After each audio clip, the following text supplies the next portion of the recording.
You're tuned in to The Andrew Lawton Show. Code Red for humanity. Yes, that's what UN Secretary General Antonio Guterres says. We have The Atlantic saying it is just a catastrophe. It's grim. It's a crisis, and it's caused by fossil fuels.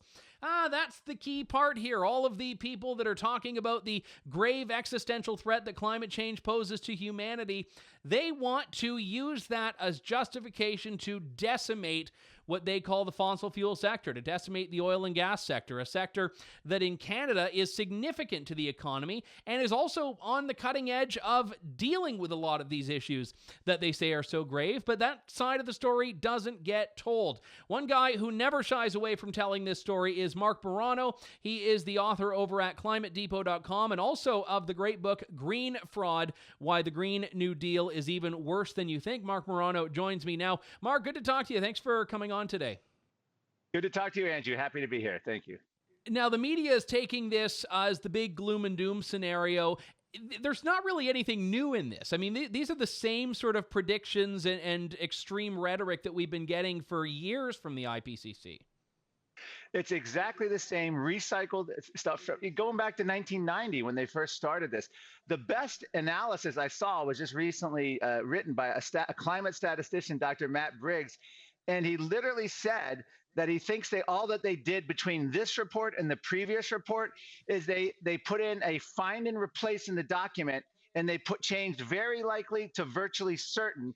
And what they've done is just come up with the most extreme scenarios, and they're claiming it's plausible. In fact, over 50% of the claims in this report about doom are the outlier extreme model-based scenarios of doom. So this is the big difference between this and previous reports. They've just gone all in on doom.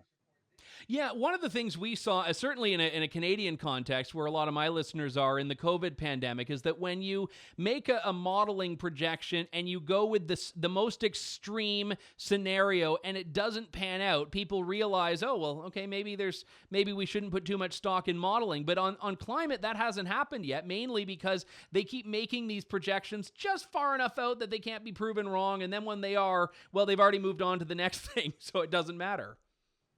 Yeah, we've seen it over and over. In 1989, the UN issued the 10-year tipping point by which nations would be submerged unless we took action. NASA's lead scientists said, during Obama was elected in 2008, we had 4 years to tackle it. We have AOCs. My favorite was Prince Charles, the 100-month tipping point, and then he counted down, and when he got to zero, he ended up putting like a 40, it's like now 2047, which he could still be alive given his royal genes with his mom, but they just keep either disregarding it or they just keep crossing it out and putting up a new deadline. So the report is quite simply a political lobbying document. That's all it is. One of the authors of the report, a lead author named Jim Cosin, who works with what he calls a climate risk firm. Now, this is a lead author of the report selling climate fear through his own private group. It's called the Climate Service. His quote by the media was, I think this new IPCC report will help change people's attitude and hopefully affect the way they vote, unquote. So there you have it. This scientific report by the world's top scientists is literally labeled as a report to impact the way you vote. In other words, stop voting for climate deniers. This report will make you. We're going to scare you so bad. It really is crazy. And you're right, though, to point out, as you did earlier, it's not benign. These are things that politicians tend to be very receptive to. Certainly the media is very receptive to this. And I want to talk a little bit about this because in 2015, we had the Paris Climate Agreement, which in and of itself was fairly aggressive.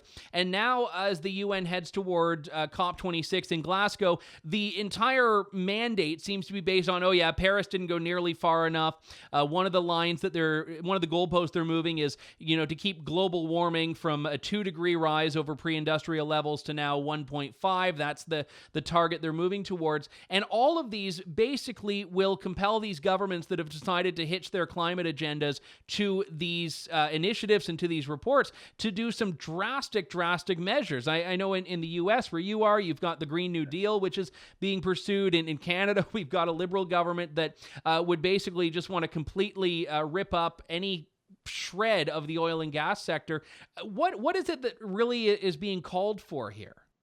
Well, first of all, just what you mentioned, the 2015 Paris. If you remember, when that was signed and passed in that December, it was such a jubilee. The media, academia, the UN scientists. We had John Kerry praising it, President Obama, Yeah. the French president, the UN chief. They basically said we solved the planet. When John Kerry signed it with his granddaughter, he said future generations will look back upon this moment. Guess what?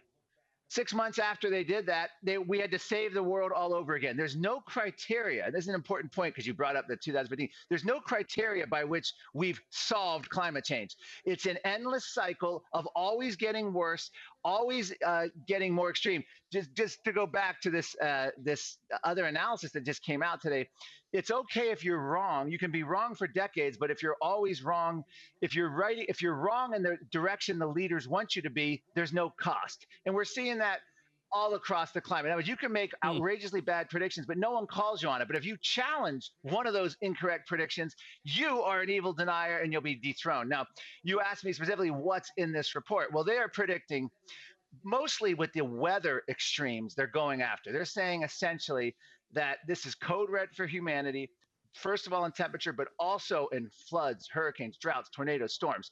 Now you might ask, well, wait a minute. If you pay any rudimentary attention to the climate debate, you know that the storms, extreme weather storms are not getting worse. So how do they get around that? Even this report acknowledges no increase in global floods, droughts, hurricanes, tornadoes, strong winds. They're trying to say there's an increase in extreme precipitation and some heat waves. But here's how they get real fear, Andrew. When current reality fails to alarm, they just make scarier and scarier predictions of the future. So that's the classic misdirection of the whole climate debate. Let's take a look at polar bears. And by the way, polar bears have rapidly disappeared from the entire climate debate. But polar bears are at or near historic population highs. They've never counted this many. They're all over the Arctic. They've, new studies showing that they've thrived in much warmer periods than they're even, the most dire scenarios are predicting as a species. They've survived. There really is nothing to be alarmed about with polar bears. So what do? They make scarier and scarier predictions of dire conditions for the polar bear, and they'll say it's worse than we thought. You're like, how is it worse than we thought? There's more than ever. They're thriving. And their answer is our predictions of 100 years are now much more dire than they were just a year ago. This is like the heart of an IPCC report. In terms of temperature, they talk about this 1.5 C degree temperature goal. Here's the con on that. We know from the ClimateGate emails that was quite literally pulled from thin air. It's a political statement. 1.5 C was selected, has no scientific merit whatsoever. It's just a number that they can have the public latch onto to justify all of these draconian regulations. Yeah, and it's baffling, too, because these people are completely unconcerned with economic harm. I remember earlier on in the pandemic when you had those critical points where no cars were on the road and you had the talk of the Great Reset and, oh, well, this is going to be great and it's going to be great for the climate. And, well, yeah, because, no one is working, no one has jobs, nothing is open. And even now you've got countries like Tuvalu and Tonga that are saying, oh, yeah, we're going to be underwater in, like 3 minutes if you don't do all this. And then you've got countries like the United States now under Biden that are going along with this. And they have to know they're signing the death warrant for industry in their country. So why go along with this con, as I think you've aptly characterized it? It's because first of all, it's a beholden to an ideology. Now, let's take Joe Biden for answer. Why is he going along with this? Here's what Joe Biden inherited. And this is just shocking when you look at this. President Trump left office. American had not only achieved energy independence, which had been the goal of all 5 previous presidents, at least since Jimmy Carter and the energy crisis in the 1970s in the U.S., but we had energy dominance in the United States. For the first time since Harry S. Truman was president, 1952, we had more energy production than consumption. For the first time since Eisenhower was president, we had more energy exports than imports. We were the world's largest producer of oil and gas. President Biden comes in day one, Andrew, slaughters the pipeline, slaughters drilling on federal lands, starts going after fracking, the death of 1,000 cuts. We suffer this colonial pipeline. We have gas lines reminiscent of the 1970s. So what is the Biden administration doing now? One thing they're saying is climate change is a national security threat, is the gravest existential threat. No, their climate policy is the greatest national security threat in the U.S. because what they've done, they're going after they're actually begging. President Joe Biden's administration is begging OPEC to increase oil production. As we shut down in the U.S. domestically, we're begging Middle Eastern oil to increase. Secondly, Russian oil imports are at or near record highs, the highest they've been in about 15 years, and near record highs in the United States. So we're more reliant on Russia. Third, we now have, well, there's actually going to be 4 points, but third, we're now more reliant on China for mining rare earth metals using slave labor in China and human rights violation labor in Africa. And then this is the fate of what we're doing. And he's doing this because his platform was written by the Sunshine Movement, by AOC, by Bernie Sanders. So the Biden administration just sold out to these radical activists that would make the Obama administration blush. The Obama administration looks like an America First climate plan when you compare it to President Joe Biden's climate plan. Well, yeah, I mean, look at one of Biden's day one priorities when entering the White House, to scrap the Keystone pipeline project from Canada, a pipeline that had much of it already in the ground. And doing that, and I'm up against this with Canadian anti-oil activists all the time, it doesn't reduce the demand. All it does is shift the supply to these, third world dictatorships.